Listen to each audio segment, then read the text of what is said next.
There's something I've noticed about my copywriting students, especially those who've taken more mainstream copywriting courses before they came to me. They all come to me with a similar problem. They're not getting the clients that they want, and they're all sending cold pitches. And I'm not one to come out and bash somebody else's copywriting course, but the problem is this. If you've taken a popular copywriting course, spent upwards of thousands of dollars, and you're seeing minimal returns, I'm not okay with that. The thing is, many of these copywriting courses are teaching a really outdated way to do cold outreach. And then those communications are getting deleted before the recipient even gets halfway through the email, if they open it in the first place. And while cold pitching can absolutely work, there's a way to do it and a way not to do it. So if your cold pitches are gaining zero traction, you might be making these mistakes. But before we get into it, if you're new around here, my name's Liz. I'm a copywriter, content writer, and owner of an award-winning copywriting agency. On this channel, you're going to find courses, tools, tips, tricks,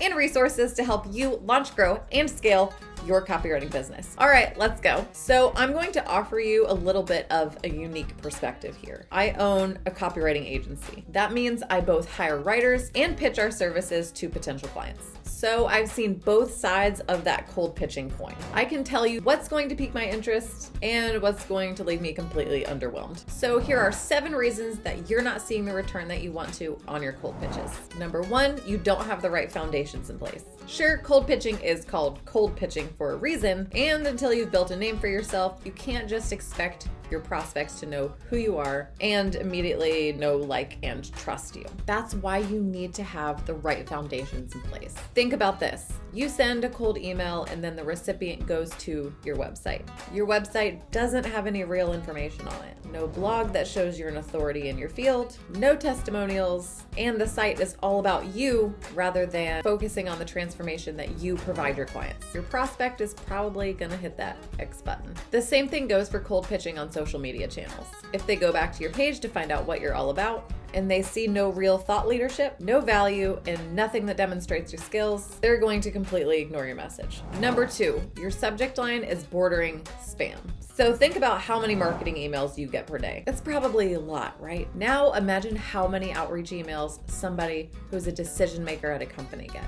It's overwhelming. If you're sending out a cold pitch via email and your subject line is basically exactly the same as every canned marketing email out there, it's gonna just look like spam. It probably won't even get opened. Business owners get pitches all day long for every imaginable product and service. If your intention is to look like you're trying to sell right off the bat, unless your prospect is specifically actively looking for those services, they're probably just gonna delete it. Or worse, they might actually mark you as spam. Number 3, your cold pitch is too damn long. If your cold pitch is more than about 10 lines, it's way too long. And I know I'm gonna get a lot of hate for this one, especially from those copywriting course instructors that tell you to basically write a dissertation on why someone should work with you.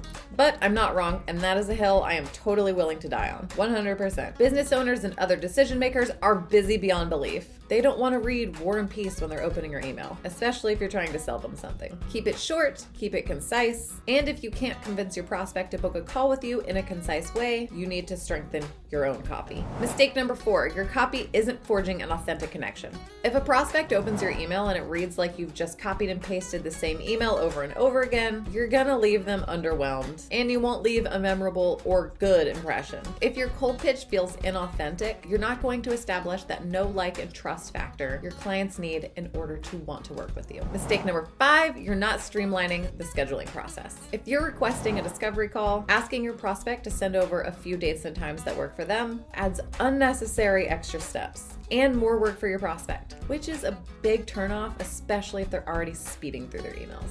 If you don't provide a way to instantly book time with you, you are losing out on potential business. Mistake number 6, you're including the wrong portfolio if you're including one at all. The number of copywriting cold pitches I've seen without a portfolio is absolutely astounding. I don't know which copywriting course is teaching that, but it is all the way wrong. Just like not including a booking link, not including your portfolio means that your prospect has to ask for it, which then adds another step in the process. If you're cold pitching yourself as a freelance copywriter, the logical thing to do is include a portfolio. Not doing so looks super unprofessional. Further, if you're submitting a portfolio but it's not relevant to your prospect, it won't really matter if you're including it or not. If they can't resonate with your portfolio, they're not going to be interested. And mistake number 7, you're following up the wrong way. Your follow-up is just important as your initial pitch. And first, if you're not following up at all, you absolutely need to do so. And if you're following up but you're still not getting any responses, it's time to rethink your approach. I've seen so many follow-up emails that are almost identical to the original cold pitch. That didn't catch my attention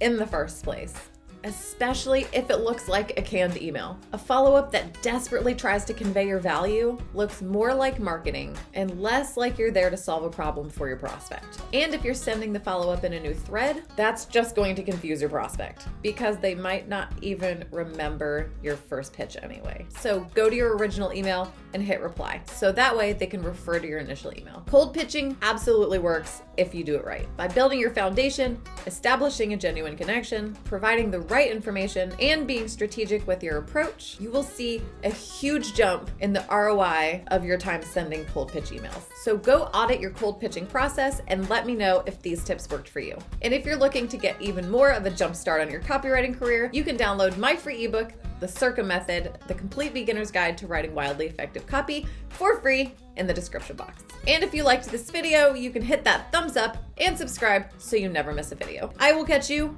next week. My way.